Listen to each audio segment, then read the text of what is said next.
Hoje é dia 8 de junho. Eu tenho a alegria de pegar aqui hoje, ele não escapou hoje, o Roberto Ruiz. Há muito tempo que a gente só se via virtualmente. Aham. Ruiz, eu queria, para começo de conversa, que você se apresentasse.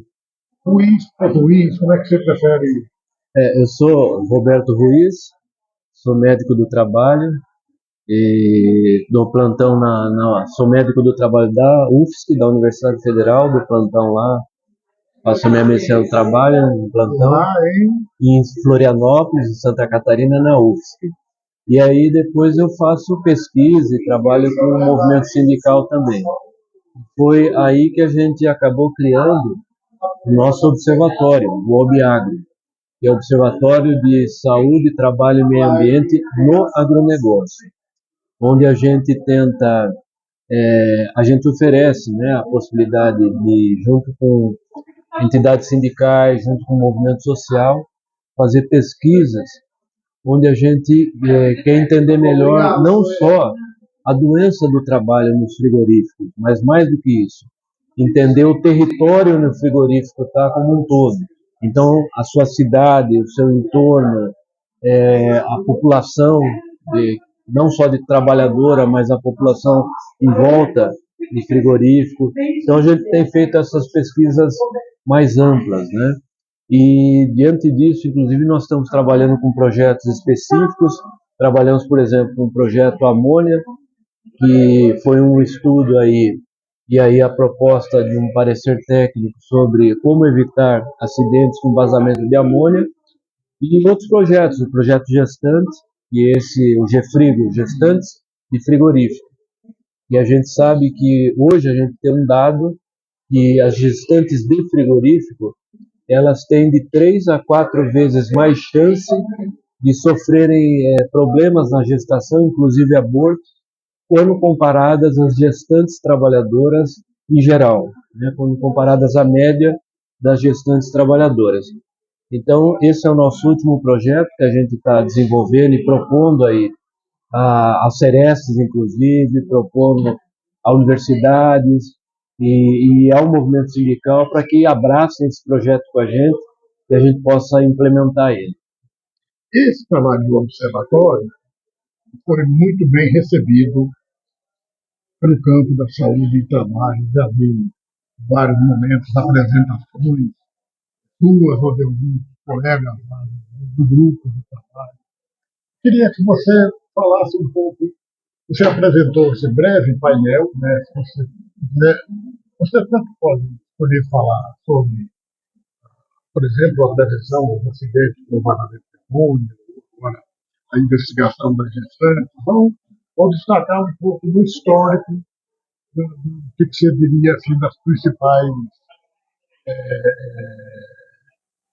boas experiências, que poderia chamar assim, da realidade.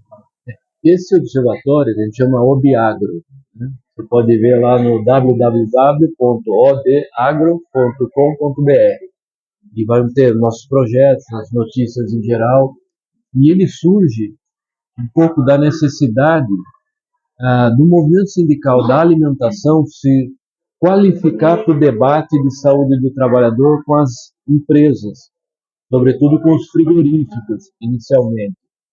É bom a gente fazer um destaque que o Brasil tem as maiores multinacionais da carne, né? A maior multinacional da carne do mundo é a JBS, é a brasileira JBS, que é a maior dos Estados Unidos, inclusive, desde que ela comprou a Swift e outras empresas americanas, é a nossa brasileira, que é a maior multinacional lá nos Estados Unidos, né? E no mundo, é a primeira do mundo.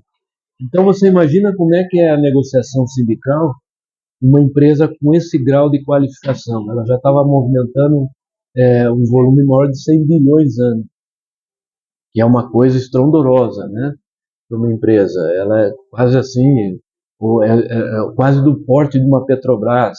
É muito dinheiro. Portanto, é muito dinheiro, inclusive, para contratar técnicos competentes para o seu lado e para ir ali negociar com o movimento sindical para dizer que, ó, vocês estão errados, não tem nada a ver, a gente não adoece, a gente não polui nada e tal. Então, o Obiagro é um pouco uma reação de pesquisadores de universidades. Nós temos gente de universidades aqui de São Paulo, lá de Santa Catarina, claro, do Paraná, nós temos do Rio Grande do Sul, da UNB, e inclusive universidades nos Estados Unidos, como a Universidade de Nova York e outras, que nós temos pesquisadores internacionais que compõem com a gente esse grupo e que aí, a partir de projetos, né, que é assim que a gente faz na prática, é isso que dá organicidade ao nosso trabalho. Tem uma demanda concreta, como eu citei, por exemplo, o amônia, está vazando muito amônia, tem gente morrendo por acidente de amônia em frigorífico. Então, a partir disso, a gente inicia um projeto, que é fundamentalmente um projeto de estudo, mas um projeto de estudo, ação e intervenção. A gente faz o levantamento científico e aí a gente faz ciência aplicada. Não é só levantar para publicar e pronto, né? A gente reúne todo esse material, publica inclusive artigos em revistas indexadas, revistas quais A2, D1, né, na plataforma Sucupira, para quem é da área aí, e é mais do que isso. Ao final, inclusive, a gente sempre está propondo medidas, né? Por exemplo, um dos estudos foi sobre doença infecto-contagiosa em frigoríficos. Então, no resultado, a gente propõe, a gente constata que o frigorífico tem um risco muito elevado, sobretudo das zoonoses, né? Dos trabalhadores adoecerem por doenças infecto-contagiosas, mais elevado quando comparado à população. E aí, ao final desse estudo, que a gente comprova isso, a gente fez uma revisão integrativa. Levantamos mais de 700 trabalhos aí publicados no mundo e fizemos essa revisão e, olha, o frigorífico é incontestável, ele tem esse risco, mas a nossa conclusão não foi essa apenas, a nossa conclusão foi, então a gente sugere ao Ministério da Saúde trabalhar um programa especial de vacinação para esse recorte, para trabalhadores de frigorífico. Ao Ministério da Saúde também dá um tratamento especial, porque as gestantes têm uma média superior de abortos, né? E vamos lembrar, porque a gente sabe esse dado hoje, e isso é um fato, essa associação existe, elas abortam mais. Por quê? Isso é uma coisa que a ciência ainda vai ter que responder. Mas, por exemplo, a gente tem algumas hipóteses. A Brucela, por exemplo, o frigorífico de boi, né? O nome científico dela é Bruxelas abortus. Então, porque a vaca pega e aborta, né? Então, inclusive, um dos motivos de esterilidade feminina em trabalhadora de frigorífico é uma contaminação, uma infecção subclínica por brucelose, pela brucela, que quando tratada, aí ela engravida, né? Olha que coisa. Então, são essas coisas que a gente vai levantando, né? E nesse artigo, por exemplo, ainda da questão das doenças infecciosas, veja, nós levantamos que existem alguns agentes biológicos presentes lá que são classificados como agentes de bioterrorismo. Estão lá no frigorífico. Olha só que coisa. Então a gente levanta essas coisas e aí a gente vai, publica esse conhecimento científico e trabalha com a ciência aplicada. Dei o exemplo do Ministério aqui da Saúde, né, da vacinação, da gestante. Fomos ao Ministério da Previdência, pleiteando que esse trabalho vire um trabalho de tempo especial, ao invés do homem se aposentar com 35 anos de contribuição, que seja 25, por conta disso. E assim por diante. Estamos fazendo assim. Assim, só para reforçar aqui, você já falou o endereço do observatório na internet, que é onde o interessado pode encontrar esses artigos, essas publicações. Esse artigo da revisão a gente divulgou também no portal, no fórum. Sempre que tem essas coisas, a gente gosta de replicar, de ampliar. Muito, muito legal. E acho muito legal assim, essa ideia de vincular o conhecimento com a intervenção, né? O conhecimento para a ação. Esse exemplo esse você citou algum, mas no caso do amianto, Da amônia. da amônia, né, é impressionante, porque a gente encontra acidentes. Eu converso muito com gente de acidente. Agora estava falando há pouco lá de Pernambuco, a gente encontrou lá casos de acidentes de vazamento de amônia, e as pessoas, a gente não tem uma resposta organizada por parte do sistema de vigilância, né, que se aproprie dessa riqueza do conhecimento que vocês já levantaram. Isso. Por exemplo, o caso da amônia, embora a gente já fez um projeto, assim, eu diria que foi um projeto sistematizou informações mais grosseiras, porque a amônia ela fica evidente quando vaza, e os grandes vazamentos de amônia, inclusive, levam à morte, né, por insuficiência respiratória. Mas a gente tem outra tese que ainda a gente está pensando em como estudar, como se aprofundar, que são os microvazamentos. Grande parte deles não perceptíveis.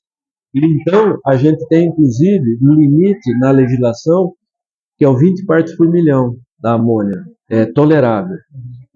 Só que quando você tem, muita gente tem sensibilidade, com 15 partes por milhão, você já sente. Então você sente, tem gente que fala quase todo dia eu sinto. O que esses microvazamentos diários fazem na saúde das pessoas? Porque nós sabemos que o vazamento, o grande vazamento, tem um efeito agudo, imediato e é visto, inclusive a morte, insuficiência respiratória e morte. Muito bem. Mas e todos esses microvazamentos crônicos para efeito de impacto em doença crônica? Que é justamente assim, você está apresentando uma agenda de estudos, uma agenda de... Exatamente. Exatamente. E que esse é o âmago do nosso trabalho no Obiagro, é você trazer pessoas que são professores, doutores, mas comprometidos com a vida, com a ciência, com o progresso da humanidade, para trabalhar junto ou para apoiar o trabalho de dirigentes sindicais, que estão comprometidos com uma militância aguerrida, em linha de frente, para avançar pelo bem da humanidade. Então a gente faz, fundamentalmente o Obiagro é isso, é fazer esse encontro, para ir ter uma ação sinérgica. A beira de encontro. Você me presenteou agora há pouco com alguns produtos desse trabalho de vocês do Obiagro. Fala um pouco mais. Além do site, a revista, o que vocês estão... Então, a gente publica livros, né? Temos já 2 livros publicados, inclusive um é sobre insalubridade, especificamente sobre insalubridade em frigorífico. A gente inaugurou esse ano uma revista, que ela é anual, e ela é uma revista um pouco diferente. Ela também está indexada, mas é uma revista simples, né?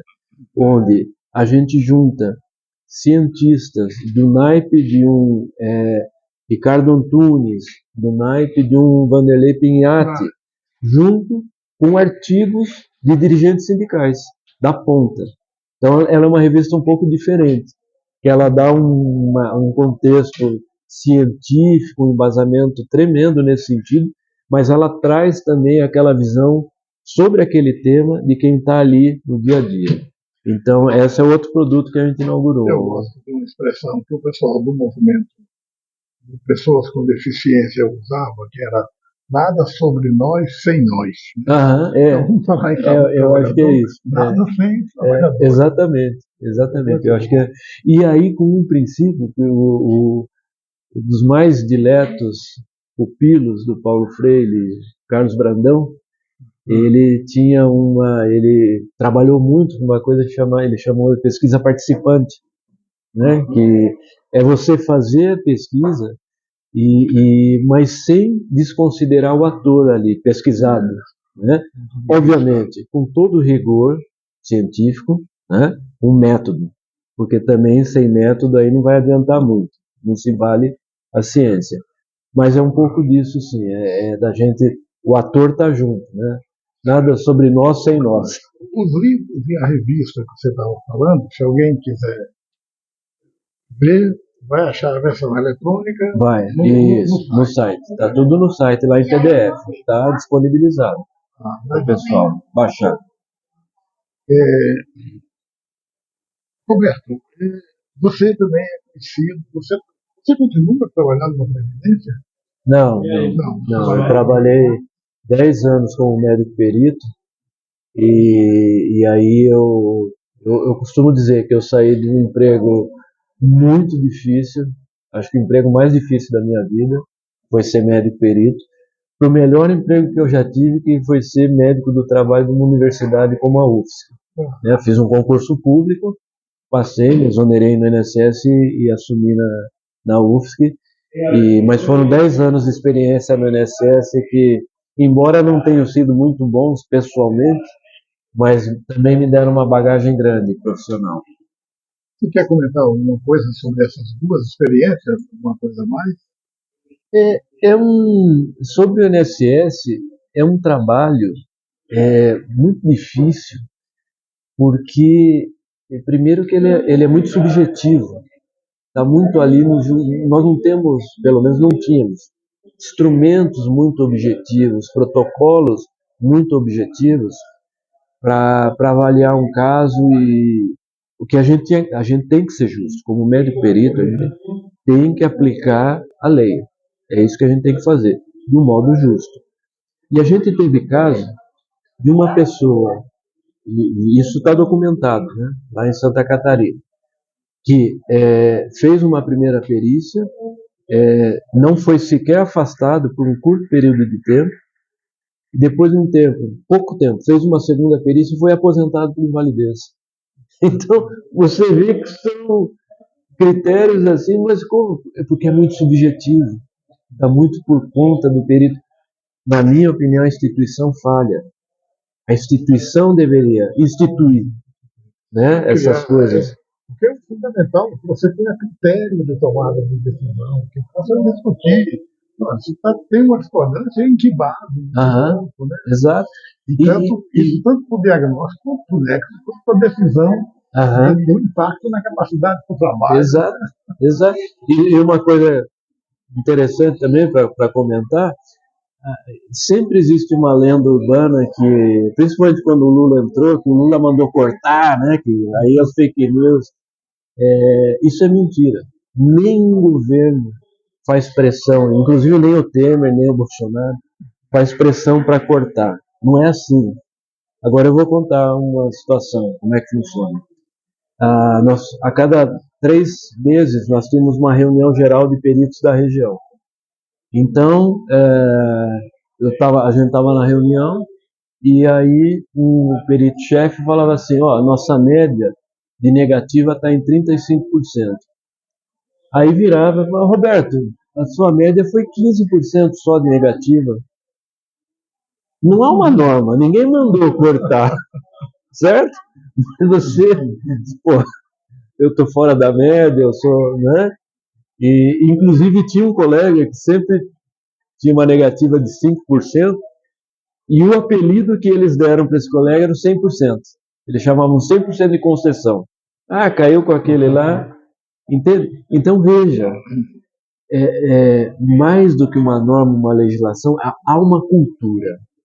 Isso existe, efetivamente existe no INSS. Existia no meu tempo, não sei como é agora. Já tem 15 anos que eu estou fora, né? Mas isso é uma coisa que, na minha opinião, em resumo, a instituição falha. Quando a instituição não toma a mão disso e não dá o rumo, que quer dizer, olha, tem essa lei, nós temos que cumprir a lei, temos que ser justo, então, objetivamente, tem esse parâmetro, né? Que as pessoas que fazem jus têm que acessar, e se não fizer jus, tudo bem, não faz jus, né? Mas com critérios objetivos. Nós estamos dentro de uma pressão de tempo, a mesa está começando ali. Queria te pedir para deixar contato com as suas palavras finais, o que você gostaria de. Eu estou muito envolvido ultimamente com esse movimento do Obiagro, que me encantou muito. Eu fiz mestrado na Unicamp há quase 30 anos e parei de estudar, né? Trabalhar, e agora a questão de 5 anos comecei o doutorado daí, voltei a estudar e me empolguei muito. Voltei daí na UFSC, onde eu trabalho, e fiz o doutorado e concluí esse doutorado. E o que está me empolgando muito é essa possibilidade da ciência aplicada, da ciência do estudo, porque todo mundo que pesquisa e estuda sabe como isso é difícil, como isso queima bytes da gente, como não é um trabalho fácil, não. Mas quando a gente vê, eu no meu caso, olha e digo, vamos fazer isso porque vai melhorar a vida das pessoas, vai ter uma aplicação prática aqui, isso é uma coisa pessoal que me deixa muito confortável e alegre, né? E acho que quero compartilhar isso com vocês, que eu acho que a ciência, se ela não for para melhorar a vida das pessoas, ela não vale para muita coisa também. Né? Se ela tiver aí, qual é a finalidade da ciência? Né? Para finalizar, eu queria agradecer muito essa conversa aqui e te cobrar um compromisso, assim, de que tendo novos lançamentos, novidades lá, você me avisa para a gente repercutir, divulgar aqui no fórum. E quando se tiver interesse, a gente pode fazer uma agenda complementar de preparar conversas, gravações, mesmo que seja à distância. Por exemplo, esse estudo dos agentes biológicos, da contaminação biológica, a gente poderia fazer uma gravação aí até com um tempo maior, 2, 3 pessoas apresentam, comentam os trabalhos publicados e faz vamos até pensar fazer um dia, porque tem um que eu não falei que a gente fez, que é o do efeito da saúde no fim da escala 6x1. Opa! E a gente publicou agora a questão de 1 mês, 2 meses. Inclusive na revista onde foi publicada já é o mais citado, todo mês, agora vai para o 3º mês, tem sido mais de 200 artigos dele, né, baixado. Muito interessante, porque é um tema atual. Mas em resumo, eu acho que a gente pode fazer uma dessa sobre ele, que ele tem muito dado interessante. Mas o mais interessante é o seguinte, ao final, é óbvio que a saúde vai ser beneficiada, mas é mais do que isso, é pela família. Isso tá publicado cientificamente. Então, uma coisa que nós, inclusive, encerramos, quem é contra o fim da 6x1 é contra a família. Isso é uma coisa que a ciência que nós fizemos lá, estudamos, aplicamos, ela mostrou esse resultado, né?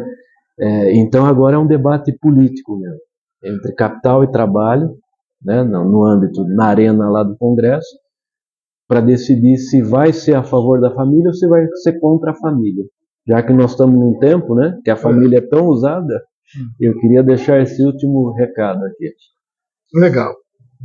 Gradei da conversa e temos compromissos por aí, hein? Com certeza.